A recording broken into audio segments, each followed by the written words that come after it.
और उस हवेली के पीछे वो पुराना कब्रिस्तान, जहाँ सन्नाटा भी सांसें रोककर चलता है, जहाँ हर कब्र के नीचे दबी हैं अधूरी कहानियाँ। लेकिन यहाँ मौजूद एक कब्र जिस पर लिखा है जूलिया जोसेफ मत जागो। ये सिर्फ चेतावनी नहीं, ये एक श्राप है। 22 साल की मारिया जोसेफ वंश की आखिरी वारिस, जो इस हवेली में एक जिंदा लाश की तरह है। आखिर क्यों मारिया रोज रात को गायब हो जाती है और अगली सुबह उसे कुछ भी क्यों याद नहीं रहता? मारिया की आंखों में गहरी उदासी है और उसके जिस्म में फैल रही है एक अजीब बीमारी जो किसी किताब में दर्ज नहीं। और अब उस हवेली में कदम रखता है डॉक्टर जॉन, जो इलाज के इरादे से आया था, मगर जो सामने आया वो था एक भयानक सच। कौन थी जूलिया जोसेफ? उसकी कब्र पर मत जागो क्यों लिखा गया? और अगर वो जाग गई तो क्या होगा? ये है मत जागो पार्ट 1, सिर्फ दस्तक कहानियों पर, क्योंकि कुछ कहानियां सुनने के लिए नहीं, महसूस करने के लिए होती हैं। कहने को तो वो मेरी पेशेंट है, वो पेशेंट और मैं उसका डॉक्टर। मुझे उसके बारे में सब पता होना चाहिए, लेकिन कुछ नहीं जानता हूँ मैं उसके बारे में। पता नहीं कितने गहरे राज उसने अपने सीने में दफन कर रखे हैं। इन्हीं ख्यालों में डॉक्टर जॉन गुम था। कोकटाउन आए हुए डॉक्टर जॉन को तकरीबन 3 हफ्ते हो चुके थे जब जाकर उसने मारिया को देखने का अपॉइंटमेंट दिया था। हालांकि उनके ज्यादातर पेशेंट ने उन्हें मैनर हाउस में रहने वाली हसीन लेकिन कमजोर मारिया के बारे में सब कुछ बता दिया था। बहुत से लोगों ने उसका जिक्र करते हुए अपना सर हिलाकर कहा था, बेचारी मारिया सिर्फ 22 साल की है और बिल्कुल अकेली। लगभग हर इंसान ने यही बताया था कि मारिया बेहद हसीन और कमसीन है। जिज्ञासावश डॉक्टर जॉन अपनी उस नई पेशेंट से मिलने के लिए चला जा रहा था। मैनर हाउस, जिसे लोग बड़ी हवेली भी कहते थे। हवेली के बड़े से गेट से अंदर घुसते हुए जॉन ने अपने आप को एक बड़े से बगीचे में खड़ा पाया।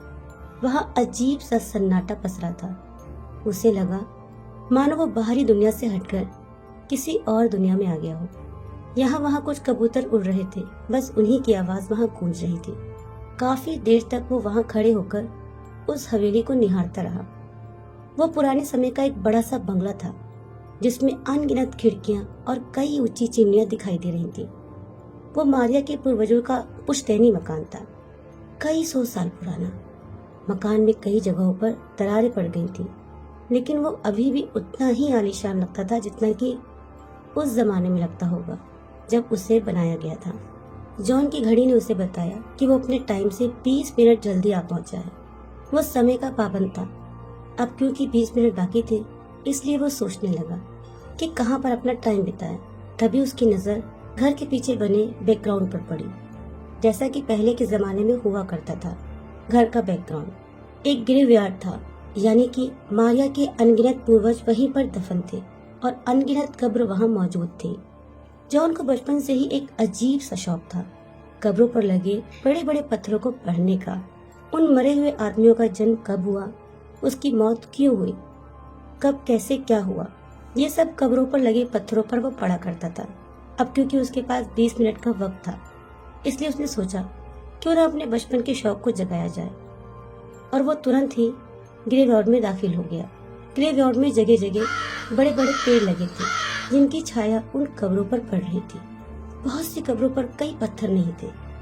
जिन पर पत्थर लगे थे उनमें ज्यादातर लोगों के सरनेम जोसेफ ही थे। मेरी जोसेफ के अनगिनत रिश्तेदार वहाँ मौजूद थे। जॉन समझ गया कि उसकी होने वाली नई पेशेंट की कई पीढ़ियों ने यही जन्म लिया और यहीं इसी ग्रेवयार्ड में आज वो दफन है। उन मरे हुए लोगों की तारीफ में उन पत्थरों पर लंबी चौड़ी लाइन लिखी हुई थी। उन लाइनों को पढ़ने में जॉन को बड़ा मजा आया।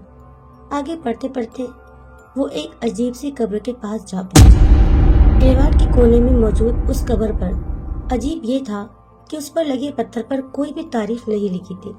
उस पर तो बस ये लिखा था, यहाँ लेटा जूली जोसेफ का शरीर, जिसका जन्म हुआ था 1550 में और डेथ हुई थी 1572 में। भगवान करे ये हमेशा इसी तरह सोया रहे और कभी न जागे। ये तो बड़ा अजीब है, जॉन सोचने लगा। क्या इन लड़की को दफन करने वालों को इसके बारे में कुछ भी अच्छा नहीं मिला जो कि वो इस पत्थर पर लिख सकते थे? आखिर कोई तो खूबी रही होगी इसमें। ये क्या बात हुई कि हमेशा सोते रहना, कि मत जागो? जॉन ने मन ही मन में ही सोच लिया कि अगर उसी दिन अपनी नई पेशेंट मारिया जोसेफ से उसकी अच्छी जान पहचान हो गई तो वो इस कब्र के बारे में उससे जरूर पूछेगा कि आखिर ऐसी लाइन उस कब्र पर क्यों लिखी गई। आखिर कैसे रहेगी डॉक्टर जॉन और मारिया जोसेफ की पहली मुलाकात? ये जानने के लिए कहानी को आगे तक सुनिए और अब तक चैनल को सब्सक्राइब नहीं किया है तो सब्सक्राइब कर दीजिए ताकि आपको इसी तरह की कहानियों की नोटिफिकेशन मिलती रहे। चलिए फिर कहानी को आगे बढ़ाते हैं। अब समय आ गया था कि जॉन मृतक व्यक्तियों के बीच से निकलकर जिंदा लोगों की तरफ अपने कदम बढ़ाए और इसीलिए वो चल पड़ा बड़ी हवेली की ओर। बड़े से लोहे के दरवाजे के पास पहुंचकर उसने जैसे ही घंटी दबाई, अंदर से कुत्ते की जोरदार भौंकने की आवाज सुनाई पड़ी। अचानक दरवाजा खुला और सामने खड़ी मेट ने हंसते हुए जॉन का वेलकम किया। डॉक्टर जॉन, मारिया आप ही का इंतजार कर रही थी, मेरे साथ चलिए प्लीज। जॉन उनके पीछे पीछे चल पड़ा। अंदर एक बड़ा सा हॉल था जिसमें कुछ कम उम्र के लड़के लड़कियां पत्ते खेल रहे थे। एक कोने में एक बड़ा सा ग्रामोफोन रखा हुआ था जिसमें से मधुर संगीत बज रहा था। हॉल के दूसरी तरफ के दरवाजे से जैसे ही वो लोग एक दूसरे कमरे में दाखिल हुए, पहले जैसा सन्नाटा फिर से पसर गया। लकड़ियों के गहरे भूरे रंग की सीढ़ियों को चढ़कर वो लोग कमरे तक जा पहुंचे। शायद यही जॉन की न्यू पेशेंट मारिया का रूम था। शाम हो रही थी। डूबते हुए सूरज की आखिरी कुछ किरणें उसके कमरे की खिड़कियों से अंदर एंटर कर रही थी। उस मध्यम रोशनी में जॉन ने पहली बार मारिया को देखा। वो बड़े से बिस्तर पर लेटी हुई थी। बिस्तर एक खिड़की से सटा हुआ था। बिस्तर के पास ही एक मखमली चटाई बिछी हुई थी जिस पर एक गोल्डन रिट्रीवर कुत्ता आराम से लेटा हुआ था। बेड के अगल बगल बहुत सारे शेल्फ थे जिन पर अनगिनत किताबें रखी हुई थी। फूलों से सजे हुए कई वास उस कमरे में मौजूद थे। देखकर पता चल रहा था कि कमरे की मालकिन को किताबें और फूल दोनों से ही बेहद प्यार था। बिस्तर पे भी कई किताबें और लिखने का सामान पड़ा हुआ था। ढलती सूरज की रोशनी में उसके बाल चमचमा रहे थे। उसने जैसे ही डॉक्टर जॉन को देखा वो मुस्कुराई। जॉन को लगा कि शायद ही दुनिया में उससे सुंदर या कुछ और हो सकता है। वो सोचने लगा कि अगर कोई उससे पूछे कि मारिया कैसी लगती है तो शायद उसके पास शब्द कम पड़ जाएंगे बताने के लिए। उसकी आंखें नीली हैं लेकिन कुछ भूरी भी हैं। अभी वो सोच ही रहा था कि मेड ने उसे टोका। डॉक्टर, क्या सोच रहे हैं आप? यही है आपकी नई पेशेंट मारिया। मेरा नाम रोजी है। मैं इस घर की और मालकिन की देखभाल करती हूँ। अगर आपको किसी चीज की जरूरत पड़े तो मुझे जरूर बताइएगा। हाँ हाँ जरूर, जॉन ने सपने से बाहर आकर जवाब दिया। फिर उसकी नजर पास ही में रखे हुए एक बड़े से सुनहरे रंग के पिंजरे की तरफ गई जिसमें दो कैनरी चिड़िया बहुत ही जोर जोर से अपने गाने को गुनगुना रही थी। इतने जोर से कि जॉन सुन ही नहीं पाया जब मारिया ने उसका वेलकम किया। उसकी आवाज मीठी लेकिन नर्वस थी। वो बोली जा रही थी लेकिन जॉन को होश ही नहीं था। वो अभी भी उसकी सुंदरता में खोया हुआ था। तो आप है डॉक्टर जॉन? वो मुस्कुराई। फिर उसने बिस्तर से उठने की कोशिश की लेकिन जॉन ने उसे रोक दिया। नहीं नहीं, आप लेटी रहिए। लेट कर ही आप मुझसे बात कर सकते हैं। और ऐसे ही बताइए आपको क्या तकलीफ है? पता नहीं मुझे क्या हो गया है डॉक्टर, मारिया ने उसे बताना शुरू किया। वैसे तो मैं बिल्कुल ठीक हूँ लेकिन मेरे फ्रेंड्स का कहना है कि मुझे अपने आप को एक डॉक्टर को दिखा ही देना चाहिए। आप मेरे दोस्तों से तो मिल ही लिए होंगे, वो सब हॉल में बैठकर ताश खेल रहे हैं। वो मुस्कुराई। तो क्या परेशानी है आपको? जॉन ने अपने प्रश्न को फिर से दोहराया। पता नहीं मेरे दिल को क्या हो गया है डॉक्टर, जहाँ नहीं धड़कना चाहिए वहाँ भी धड़कता है। पहले तो ये कभी कभार होता था लेकिन अब अक्सर होता है। उस समय तो जॉन का दिल जोरों से धड़क रहा था और उसने अपने आप पर काबू पाया और अपना स्टेथोस्कोप निकाल लिया। इसके बाद वो मारिया के बिस्तर के पास पहुंच गया। अपने स्टेथोस्कोप को उसके सीने पर रखकर उसकी धड़कन को चेक करने लगा। वो एक नामी कार्डियोलॉजिस्ट था। कई साल के उसके एक्सपीरियंस ने उसको बता दिया कि मारिया जितनी हसीन है उतनी ही ज्यादा कमजोर भी हो चुकी है। उसका दिल जरूरत से ज्यादा जोरों से धड़क रहा था। वो समझ गया कि अगर मारिया के दिल पर काबू नहीं पाया गया तो ये उसके लिए घातक साबित हो सकता है। लेकिन वो जानता था कि किसी भी हार्ट पेशेंट को इस तरह की कोई बात भी बताना खतरे से खाली नहीं होगा, और इसलिए उसने मारिया से कहा, आप ठीक हैं, ज्यादा परेशान होने की बात नहीं है, मैं आपको दवाइयाँ देता हूँ और रोजी को भी बता दूंगा, आप कृपया करके इन्हें समय पर लेते रहिए। मारिया की आंखों में ऐसे भाव थे मानो वो कई वर्षों से डॉक्टर जॉन को जानती हो, जबकि वो कुछ ही समय पहले डॉक्टर जॉन से मिली थी। अब मुझे चलना चाहिए। जॉन ने जैसे ही पलटना चाहा, मारिया ने उसका हाथ पकड़ लिया और बच्चे की तरह इटलाते हुए उससे बोली, अब आप दोबारा कब आएंगे? जॉन मुस्कुराया, बहुत जल्द। आपका ट्रीटमेंट बहुत लंबा चलने वाला है मैडम। अरे वाह, मारिया ने खुश होकर कहा, तो ट्रीटमेंट के बहाने मुझे एक नया और अच्छा दोस्त मिल गया। उसमें जितना ही ज्यादा बचपना था, जॉन में उतनी ही ज्यादा मैच्योरनेस। तो क्या डॉक्टर जॉन मारिया का इलाज कर पाएंगे? ये जानने के लिए कहानी में बने रहिए। 2 दिन के बाद जॉन फिर से मारिया का चेकअप करने के लिए बड़ी हवेली गया। उसने पाया कि मारिया की सेहत में बहुत कम सुधार था। दिल की बीमारी के साथ साथ उसे एनीमिया यानी खून की कमी भी हो गई थी। इसलिए उसने मारिया को 3 हफ्ते बेड रेस्ट करने के लिए कहा। उसके इस आदेश को मारिया ने मजाक में लिया। अगर मैं अपने दोस्तों के साथ नाव चलाने नहीं जा सकती, घुड़सवारी नहीं कर सकती, तो अच्छा होगा कि मैं अपने रिश्तेदारों के साथ बाहर जाकर लेट जाऊं। अपनी खिड़की के बाहर मौजूद कब्रिस्तान की तरफ इशारा करते हुए मुस्कुराई। आपका मजाक करने का ढंग बड़ा निराला है। जॉन भी मुस्कुरा पड़ा। अब आपने मुझे सजा ही ऐसी दी है। खैर, अगर मैं बाहर नहीं जा सकती तो यहीं अपने सुंदर शेन के साथ रहूंगी। सुंदर है ना? उसने अपने गोल्डन रिट्रीवर कुत्ते की तरफ इशारा करते हुए पूछा। जॉन ने हामी भरते हुए उससे पूछा कि क्या कोई है जिससे उससे मारिया की सेहत के बारे में वो बात करना चाहता है। तो मारिया बोली, नहीं, आपको तो पता ही है कि मेरा कोई नहीं है, लेकिन आपके घर में तो इतने सारे लोग मौजूद हैं। वो सब मेरे दोस्त और मेहमान हैं। वैसे मैंने आपको उस दिन की कब्रिस्तान में यहाँ वहाँ झांकते हुए देखा था। क्या ढूंढ रहे थे आप? उसने पहले की तरह मजाकिया ढंग से पूछा। जॉन की चोरी पकड़ी गई थी। उसे थोड़ी शर्मिंदगी महसूस हुई, ये सोचकर कि आखिर किसी ने उसे कब्रिस्तान में देख लिया था। वेल, मुझे कब्रों पर लगे पत्थरों को पढ़ना अच्छा लगता है। मुझे कहना होगा कि आपका ग्रेवयार्ड बहुत सुंदर है। आपके कमरे से तो पूरा ग्रेवयार्ड दिखता है। मैं और मेरा कमरा दोनों ही ग्रेवयार्ड के बहुत नजदीक हैं। वो हंसी। मेरा कोई भी पूर्वज अगर अपनी कब्र में हलचल करेगा तो मुझे जरूर सुनाई देगा। और हाँ, अगर आपको ये ग्रेवयार्ड इतना ही पसंद आया तो आपको इसे रात में आकर जरूर देखना चाहिए, चांद की रोशनी में, तो ये और भी सुंदर लगता है। कभी कभी एक बड़ा सा सफेद उल्लू रात में आकर कब्रों के पत्थरों पर बैठ जाया करता है। ठीक है, मैं कभी रात में आकर इसे जरूर देखूंगा, जॉन ने मुस्कुराकर जवाब दिया। अब आप आराम करें, मेरे जाने का वक्त हो गया। तो अब कब आएंगे आप? उसने बिस्तर से उठते हुए जॉन से कहा। बहुत जल्द, परसों के दिन। जॉन ने उसे फिर से बिस्तर पर लिटा दिया। वो सुंदर घर से निकलते हुए उस दिन जॉन को बहुत ही हल्का महसूस हो रहा था। उस शहर में आने के बहुत दिनों बाद आज उसे ऐसा महसूस हो रहा था कि आखिर कोई तो है जिसे उसकी फिक्र है, कोई तो है जो पूछता है कि अब कब आओगे। मारिया से मिलने के पहले तक वो सिर्फ उस शहर में एक डॉक्टर था। अब वो खुद भी परसों के दिन का बेसब्री से इंतजार करने लगा। आखिर परसों का दिन आया और उस दिन जब जॉन ने मारिया का चेकअप किया तो उसे देखकर दुख हुआ कि उसकी सेहत में कोई भी बदलाव नहीं आ रहा था, लेकिन उसका मिजाज अभी भी पहले की ही तरह था, वही चंचलता और वही बच्चों जैसा भोलापन। जॉन ने डिसाइड कर लिया कि उसे मारिया के ऊपर इलेक्ट्रिकल ट्रीटमेंट का इस्तेमाल ही करना होगा। उसके जैसे पेशेंट के लिए यही ठीक है। हफ्ते में 3 बार डॉक्टर जॉन बिजली का यंत्र लेकर मारिया के घर जाया करता और उसका इलाज करता, और इसी तरीके से मारिया और डॉक्टर जॉन की दोस्ती और गहरी होती गई। और कब उनकी बातचीत आपसे तुम में बदल गई, उन्हें खुद ही पता नहीं चला।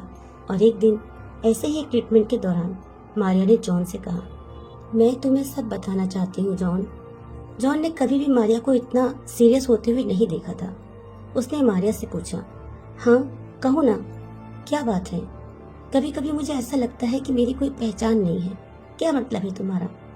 इतनी अच्छी पहचान तो है तुम्हारी, इतनी अच्छी पर्सनालिटी है, इतने सारे लोग तुम्हें जानते हैं, तुम एक हंसमुख और खुश मिजाज लड़की हो। हाँ, लेकिन फिर भी मैं अपने आप को कभी कभी बेहद अकेला महसूस करती हूँ और इसलिए मैं अपने आप को लोगों से घिरा हुआ रखना चाहती हूँ और इसलिए मेरे कमरे में हमेशा कोई ना कोई दोस्त मौजूद होता है। तो ये तो अच्छी बात है, इसमें परेशानी की क्या बात है? जॉन ने मारिया से कहा। अब मैं तुम्हें जो बताने वाली हूँ शायद तुम्हें उस पर यकीन नहीं आएगा, लेकिन 2 बार मुझे कुछ अजीबोगरीब एक्सपीरियंस हो चुके हैं, मारिया ने जॉन से कहा। तभी जॉन ने हैरान होकर पूछा, एक्सपीरियंस यानी अनुभव? कैसा अनुभव?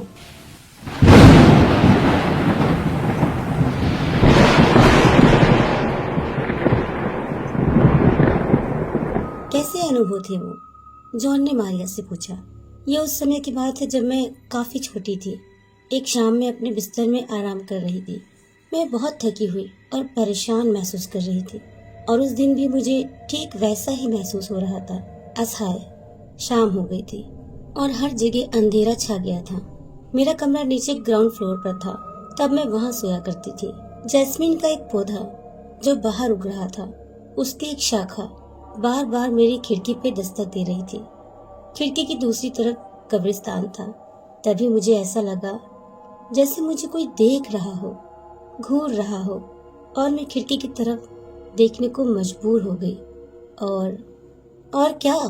जॉन बेसब्र हो उठा और मैंने जैसे ही खिड़की की तरफ देखा, मैंने देखा कि एक धुंधला सा चेहरा खिड़की से चिपका हुआ है और मुझे ही घूर रहा था।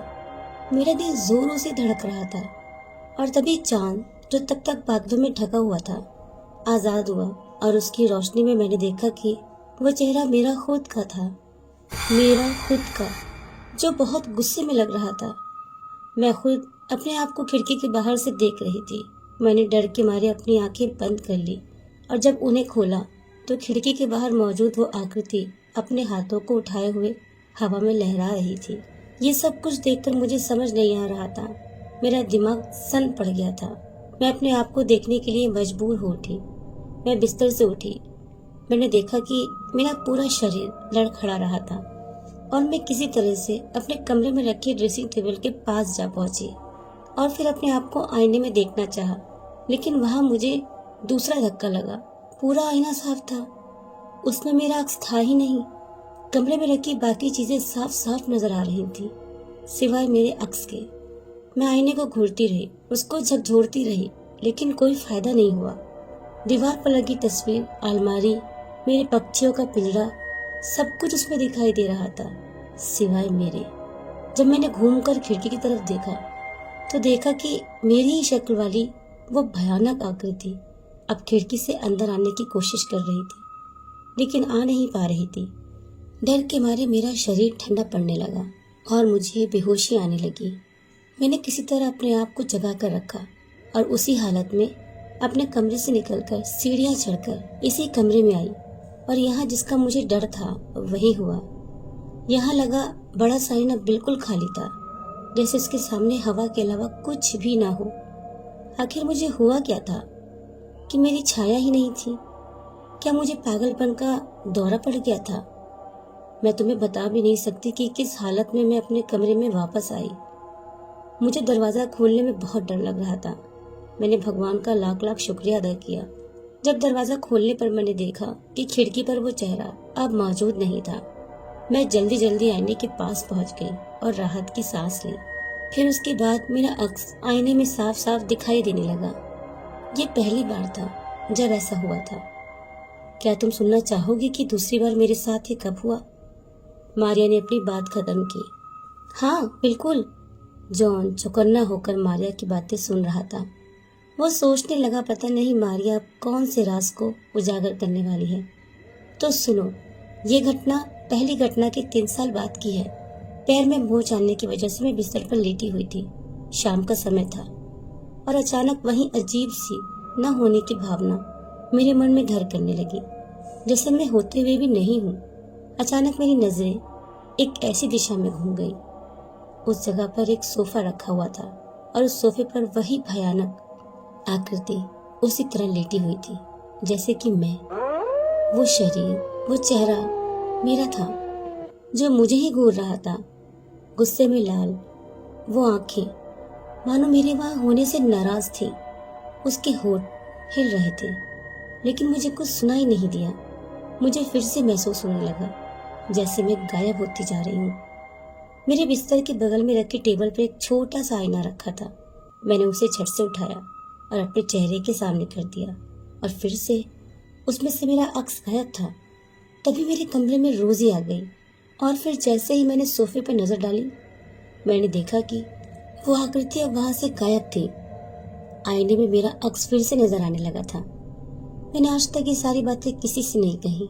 तुम पहले हो जिसे मैं सब बता रही हूँ। अब बताओ, तुम इन घटनाओं के बारे में क्या सोचते हो? क्या वाकई में मुझे कुछ ऐसा हो गया है? क्या कोई इलाज है तुम्हारे पास?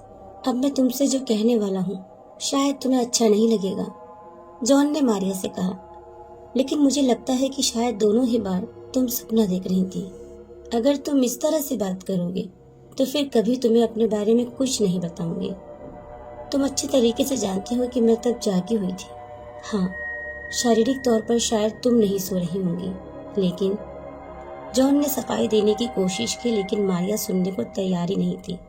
उसने नाराज होने का नाटक करते हुए कहा, अगर तुम फिर से ऐसा कहोगे तो मैं अपना डॉक्टर बदल लूंगी। और ना चाहते हुए भी उसके चेहरे पर एक मुस्कुराहट आ गई। मेरा मतलब समझने की कोशिश करो मारिया, जॉन ने उसे समझाया। मैं ये कहना चाह रहा हूँ कि ये जो तुम्हारी सोच है, एक पर्सनालिटी ना होने की, पहचान ना होने की, ये शायद तुम्हारे दिमाग पर इस कदर हावी हो गई है कि तुम्हारे दिमाग ने ही इन वहम को पैदा कर दिया। और रात में तुम्हारी ही शक्ल वाला कोई मौजूद था। ये शायद तुम्हारे दिमाग पर इस कदर हावी हो गई है कि तुम्हारे दिमाग ने ही एक वहम को पैदा कर दिया कि रात में तुम्हारी शक्ल वाला कोई मौजूद था। तो तुम्हारा कहने का मतलब ये है कि ये सब बस मेरा वहम था? मारिया ने उससे पूछा। बिल्कुल, जॉन ने उसे विश्वास दिलाया। साइकोलॉजिस्ट के लिए तो ये आम बात है। तुम्हारे जैसे पेशेंट वहाँ रोज ही आते हैं। तुम ये किसी भी साइकोलॉजिस्ट से जाकर पूछ सकती हो। मारिया ने दुख के साथ अपना सर हिलाया और बोली, मुझे समझाने का शुक्रिया। जैसा कि मैंने तुम्हें बताया कि दोनों बार मुझे ऐसा महसूस हुआ जैसे मैं बेहोश हो रही हूँ। किसी तरीके से मैंने अपने आप को होश में रखा, लेकिन मुझे बार बार ऐसा ही महसूस हो रहा था जैसे कोई मुझे अपने ही शरीर से बाहर धकेल रहा हो, जैसे कोई मेरे शरीर पर कब्जा करना चाहता हो। वो हंसी, उसके होठों पर मुस्कान थी, लेकिन आंखों से खुशी मानो गायब थी। जॉन के वहां से आने से पहले वो फिर से नॉर्मल हो गई और पहले की ही तरह चुलबुले अंदाज में बातें करने लगी। उस दिन के बाद जॉन ने मारिया का इलेक्ट्रिकल ट्रीटमेंट काफी दिनों तक जारी रखा। जब ट्रीटमेंट नहीं हो रहा था तब भी जॉन उसके घर जाता था। मारिया उसे डिनर पर बुलाती और दोनों साथ में ही डिनर करते। डिनर के बाद मारिया अपना पियानो बजाती और जॉन सुनता। कुछ दिनों के बाद एक दिन जॉन अपना ब्रेकफास्ट कर रहा था, तब उसके नौकर ने उसे बताया कि उनके फोन पर मारिया की मेड रोजी का फोन आया है और वो बहुत ही अर्जेंटली जॉन से बात करना चाहती है। जॉन ने तुरंत फोन रिसीव किया। उसकी आवाज में परेशानी साफ झलक रही थी। उसने जॉन को बताया, काफी देर से हम सब लोग मैडम को उठाने की कोशिश कर रहे हैं, लेकिन वो उठ नहीं रही हैं। और उसके बाद 10 मिनट के अंदर जॉन उस जाने पहचाने बेडरूम में पहुंच चुका था। मारिया अपने बिस्तर पर लेटी थी। उसकी सांस कुछ अजीब ढंग से धीमे धीमे चल रही थी। उसने अपनी मुट्ठियां बंद कर रखी थी। जॉन ने उसके हाथ को टटोला और देखा कि वो एकदम ठंडा पड़ चुका था। उसने तुरंत रोजी को एक गर्म पानी की बोतल लाने के लिए कहा और जैसे ही उन दोनों ने चादर को हटाकर गर्म बोतल को वहां रखना चाहा, उन दोनों को झटका लगा। न केवल मारिया के पैर ठंडे थे बल्कि वो गीले भी थे और उन पर मिट्टी लगी हुई थी। मिट्टी के छोटे छोटे कण उसके पैर के अंगूठे और उंगलियों के बीच फंसे हुए थे। उस रात भर बारिश हुई थी। तो ये अपनी नींद में चल रही थी? जॉन फुसफुसाया और रोजी से बोला, मारिया को ये बिल्कुल पता नहीं चलना चाहिए कि वो नींद में चल रही थी। उसके जागने से पहले ही पूरी कोशिश से मिट्टी को साफ कर दो। जल्दी करो, उसके जागने से पहले ये काम हो जाना चाहिए। उसके बाद वो खुद भी रोजी के साथ मारिया के पैरों को साफ करने लगा। गहरी गहरी सांस लेते हुए मारिया के मुंह से ये शब्द निकले, नहीं नहीं, ऐसा मत करो, मुझे छोड़ दो। आखिरकार उसने अपनी आंखें खोली और अपने सामने जॉन को पाकर वो थोड़ी कंफ्यूज थी। जॉन ने उससे झूठ बोला कि कैसे वो बेहोश हो गई थी और इसलिए उसे वहां बुलाया गया था। उसकी आंखों में अभी भी डर साफ साफ झलक रहा था। रोजी के वहां से जाते ही मारिया ने जॉन को बताया, कल रात फिर से वही हुआ। क्या हुआ? मुझे फिर से अपने शरीर से बाहर ढकेल दिया गया और फिर से मेरा अक्स, मेरा वजूद मुझसे छीन लिया गया था। और मैंने तुम्हें बताया था ना कि कैसे हर बार मैं अपने आप को बेहोश होने से बचाती रहती हूँ, लेकिन कल मैं ऐसा नहीं कर पाई और मुझ पर बेहोशी छा गई। मारिया, तुम्हें आराम की बहुत ज़रूरत है। जॉन ने उसे पिछली रात में क्या क्या हुआ था उसके बारे में कुछ भी नहीं बताया और वहाँ से जाने से पहले उसने रोजी को भी समझा दिया। वहाँ से जाने पर 1 मिनट के लिए भी मारिया का ख्याल जॉन के दिमाग से नहीं जा रहा था। कोशिश करने पर भी वो मारिया की मदद नहीं कर पा रहा था। अपनी प्रोफेशनल हिस्ट्री में उसने ऐसा केस पहली बार देखा था। काम करते करते जॉन का पूरा दिन वहाँ बीत गया, उससे पता ही नहीं चला। पूरे दिन काम करते करते उसका शरीर थकान से चूर चूर हो रहा था और बिस्तर पर लेटते ही उसे नींद आ गई। लेकिन अचानक आधी रात के करीब उसकी नींद टूटी और इसके दिमाग में फिर से मारिया का ख्याल आने लगा। अगर वो फिर से अपनी नींद में चलने लगेगी तो उसे चोट नहीं लग जाएगी? चलते चलते उसकी नींद टूट गई और वो डर गई। तो मैं ऐसा रिस्क कैसे ले सकता हूँ? मुझे कम से कम उसे एक वार्निंग देनी चाहिए या किसी और को उसके कमरे में सोने के लिए कहना चाहिए था। उसने तुरंत बाहर जाने के लिए कपड़े पहन लिए और बड़ी हवेली जाने के लिए तैयार हो गया। वो सोचने लगा कि अगर उसने कहीं पर भी मारिया को नींद में चलते हुए देखा तो वो उसे उसके कमरे तक ले जाएगा। बाहर पूर्णिमा का बड़ा सा चांद जगमगा रहा था। जॉन ने मारिया की खिड़की की तरफ नजर दौड़ाई तो ये देखकर वो चौंक गया कि इतनी गर्म रात में भी उसके कमरे की खिड़की बंद थी। उसने बरामदे में ही गश्त लगाने का मन बना लिया ताकि अगर मारिया दरवाजे से बाहर आते हुए दिखे तो वो उसकी मदद कर सके। बिना कोई आवाज किए वो वहां से चल रहा था। दूर कहीं कोई कुत्ता रो रहा था। उसकी आवाज के अलावा बाकी माहौल में अजीब सी शांति पसरी थी। धीरे धीरे चल रही हवा कब्रिस्तान के पेड़ों की पत्तियों के बीच सरसराहट पैदा कर रही थी। रात का अंधेरा जॉन के दिमाग से खिलवाड़ कर रहा था। उसे लगा जैसे पत्तियों की सरसराहट फुसफुसाहट में बदल गई हो, मानो मुर्दे अपनी बरसों पुरानी बंद पड़ी आवाजों में कुछ कह रहे हो। तभी कहीं से एक उल्लू जोर से चीखा और जॉन चौंक गया।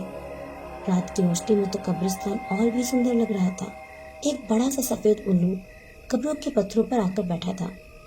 उसे अचानक मारिया की कही बात याद आ गई और कब्रिस्तान की तरफ उसके पैर मुड़ गए। वहां पहुंचते उसने देखा कि दिन के समय वहां जो शांति रहती थी अब वो वहां से नाराज थे। न होते हुए भी वहां एक अजीब तरह की हलचल मची हुई थी, मानो कब्र के मुर्दे बाहर आना चाहते हों और वहां खड़े पेड़ सिपाही बनकर उनका रास्ता रोक रहे हों।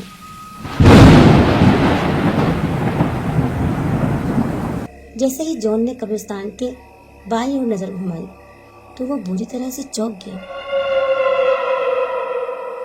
वहां कोने में एक सफेद चीज चमक रही थी।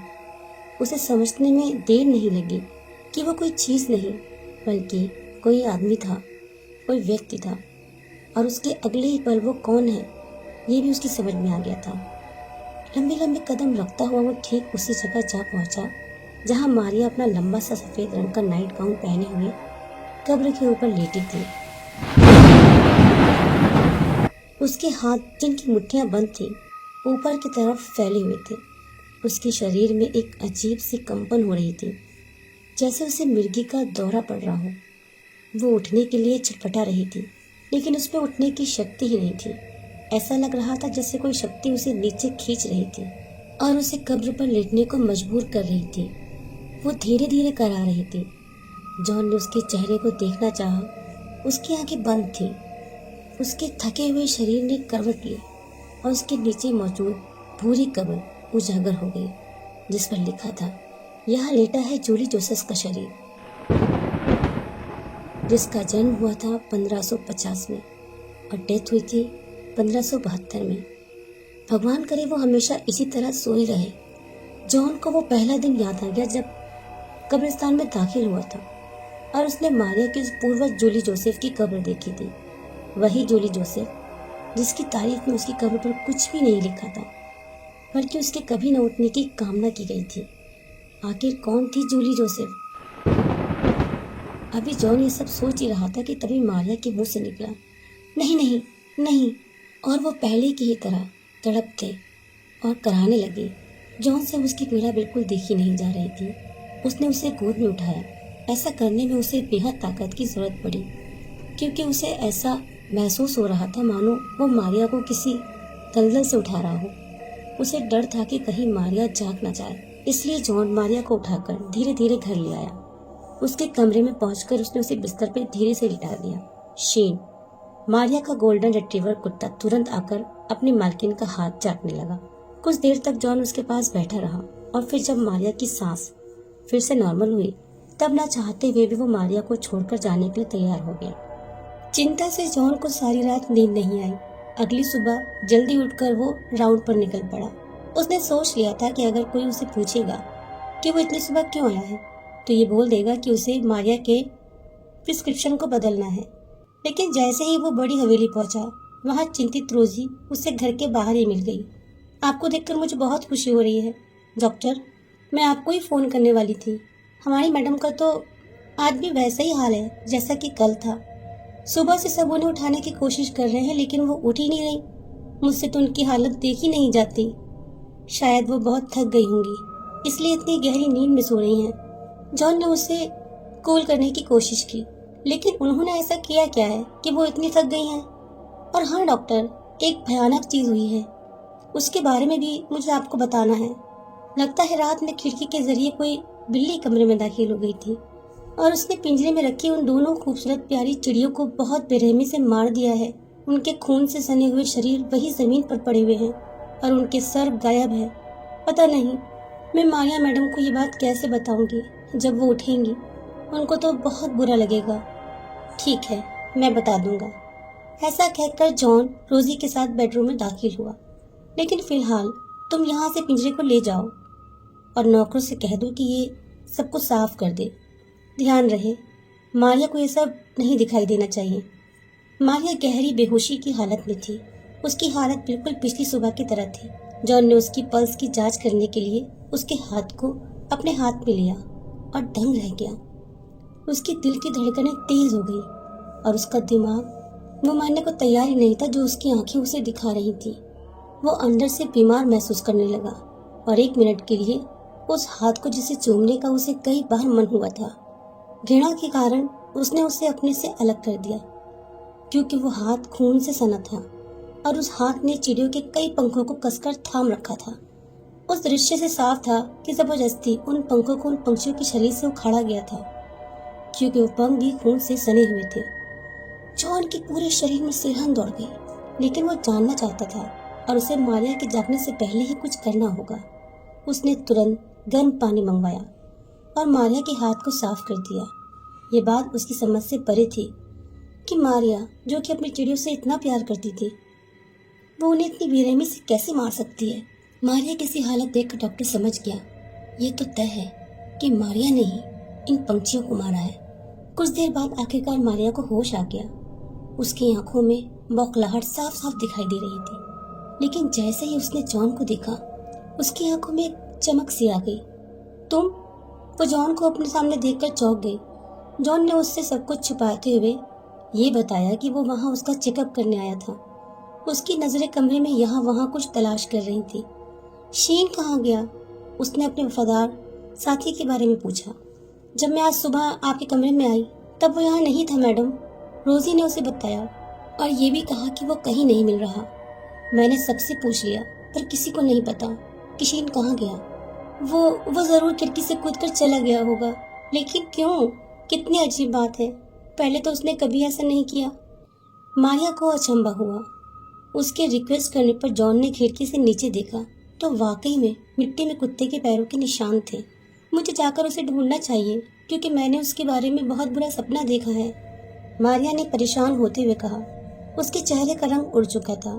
वो बहुत थकी हुई लग रही थी, लेकिन जॉन जानता था कि उसे रोकने की कोशिश बेकार है। उसने मन बना लिया था कि वो मारिया को उसकी नींद में चलने की बात को बता देगा और उसे रात के वक्त के लिए एक नर्स रखने को कहेगा। अब उसे सही मौके की तलाश थी। वो सोचने लगा कि किस तरह से उसे बताए कि तभी उसे याद आया अपने ही एक पेशेंट बूढ़े मिस्टर रॉबर्ट काफी दिनों से बीमार थे, लेकिन फिर भी हॉस्पिटल आने को तैयार नहीं थे। जॉन ने कई बार उन्हें समझाया, लेकिन वो मानते ही नहीं थे। जब उसने बात मारिया को बताई थी तो उसने कहा था कि एक दिन जब उसकी तबीयत कुछ सही नहीं रहेगी तब वो जरूर उनके घर जाकर उन्हें समझाएगी।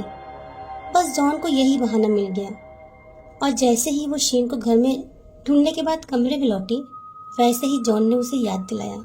मारिया, तुम्हें याद है वो बूढ़े मिस्टर रॉबर्ट, मैंने जिनके बारे में तुम्हें बताया था?